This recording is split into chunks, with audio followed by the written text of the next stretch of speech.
Hello dear students, our today's topic is very important one, synthesis of chloramphenicol, which is a broad spectrum antibiotic. Let's look at the structure of this compound. From the name chloramphenicol, you can gauge the presence of these structural features. This chlor stands for presence of chlorine. Stands for presence of this amino group.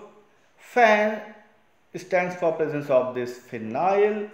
Ni stands for presence of this nitro, and all stands for presence of this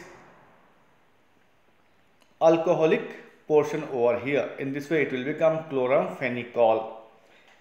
The basic nucleus or the major functional group present over here is this one, which is called as amide. Clearly it is derivative of acetamide, CH3CONH2, where two hydrogens on this alpha carbon are replaced by two chlorine. So it is nothing but chloroacetamide. So this is position number 1 and this is position number 2. On nitrogen we have a 3 carbon chain 1, 2 and 3, where there is presence of 2 hydroxy groups at this position and at this position, which is position number 1 and at position number 3. On 1 we have presence of this 4 nitrophenyl nucleus. For this is number 1, this is number 2, this is number 3 and this is number 4. One more thing is the presence of these 2 carbon which are attached with 4 different groups. This carbon is attached with 4 different groups and this carbon is also attached with 4 different groups. So both are chiral carbons. Though 2 chiral carbons are there, chloramphenicol exists in its 4 isomeric forms.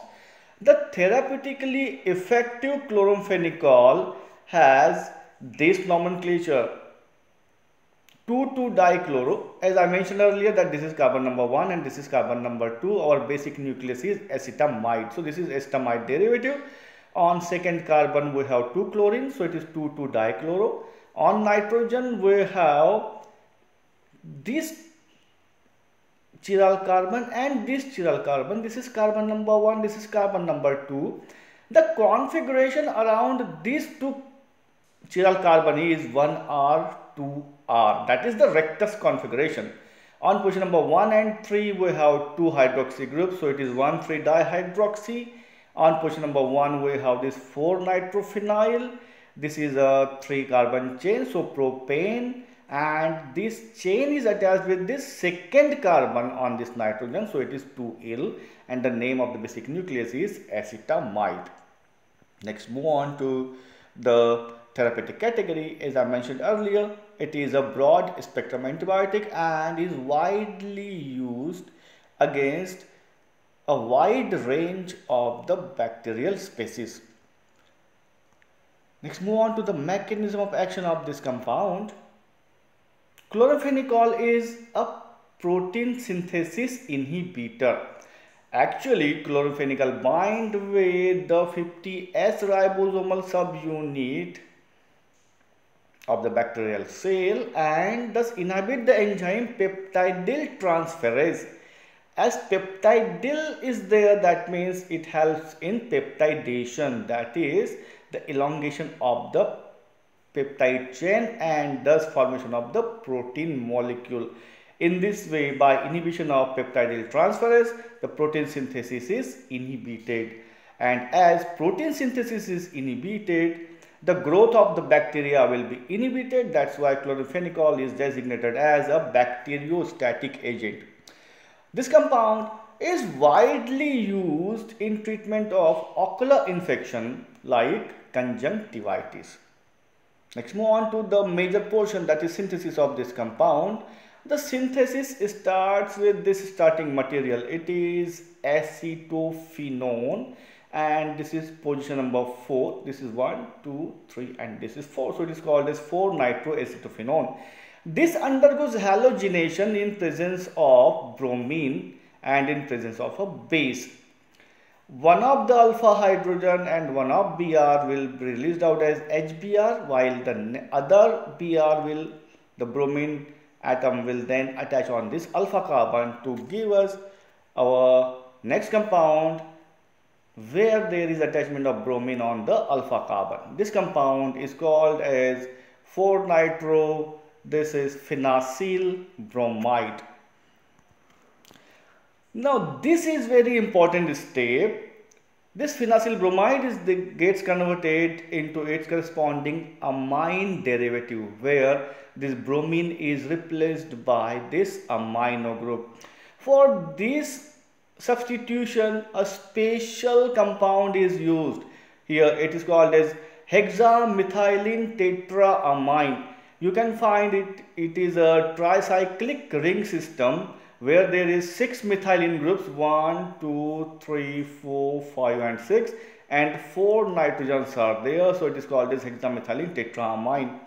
The reaction takes place in presence of ethanolic hydrogen chloride, that is ethanolic hydrochloric acid, and the reaction is a very special one. It is called as Delepin reaction, which is used especially for conversion of CH2Br, that is alkyl halide, into corresponding alkyl amine. Now one question may rise that why not we use the amino group over here to bring this substitution? If amino group is used, the amino group may form the imine with this carbonyl group and does not give us the nucleophilic substitution reaction, which is our desired one. That's why to bring about this conversion, this special kind of Delepin reaction is used over here. Once this amine derivative is formed, it is reacted with acetic anhydride, where there is removal of this acetic acid portion. One of the CH3CO and one of this hydrogen will make up the acetic acid molecule, which is removed out from here, and acetyl group is then introduced over this nitrogen. Now this step is bring only to protect this amino group to react in the further reaction condition. So acetyl group is used here as the protecting group. Now this derivative then is reacted with formaldehyde in presence of a base. This base abstract one of this alpha hydrogen so that it will become a carbon ion. This carbon ion will acquire a negative charge, so it will attack on the carbonyl carbon of formaldehyde, and here is the attachment of CH2O and the hydrogen released from here, that is CH2OH on this alpha carbon. So with this we have the formation of this derivative. Here you can easily find the attachment of hydroxymethyl group on this alpha carbon. This derivative then is reduced in presence of aluminium isopropoxide.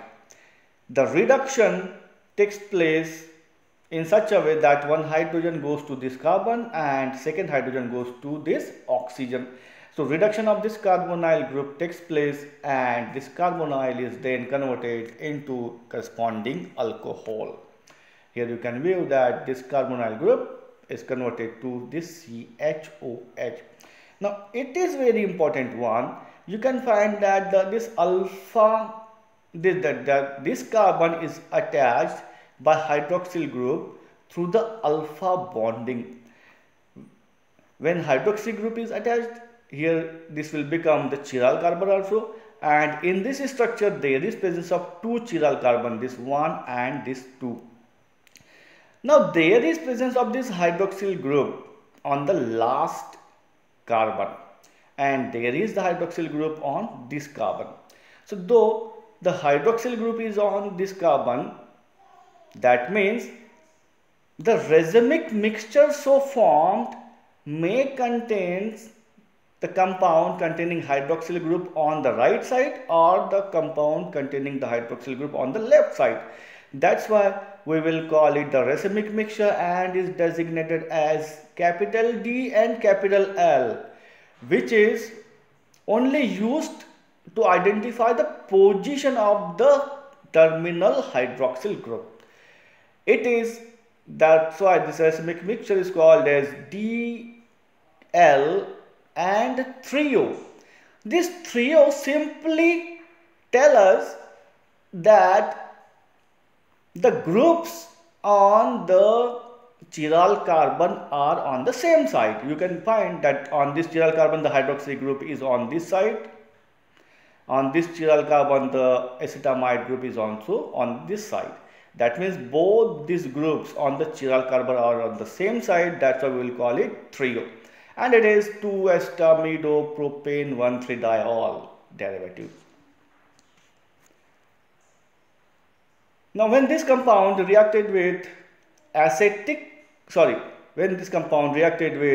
dilute hydrochloric acid, that means hydrochloric acid in presence of water molecule, this amide linkage will be broken down and they release acetic acid molecule which is liberated out from here, and this amide is then converted into corresponding amino group. This compound also has the same configuration as of this one. Now though it is a racemic mixture, our next part will be resolution of this racemic mixture so that we obtain our desired product. So the racemic modification takes place in presence of this one, capital D camphor sulfonic acid. Now this capital D camphor sulfonic acid will extract out the L isomer of this compound and leave back the capital D isomer. So with this we obtained our D-trio isomer over here. This D-trio isomer is then reacted with this one, that is methyl dichloroacetate. The amino group attack on this carbonyl carbon to bring about the nucleophilic acyl substitution reaction by release of one methanol molecule, and this whole COCH-Cl2 group will then attach on this nitrogen to give us our title product chloramphenicol. That is all about the detailed information about chloramphenicol. Thanks for watching the video. Please like and subscribe. Thank you.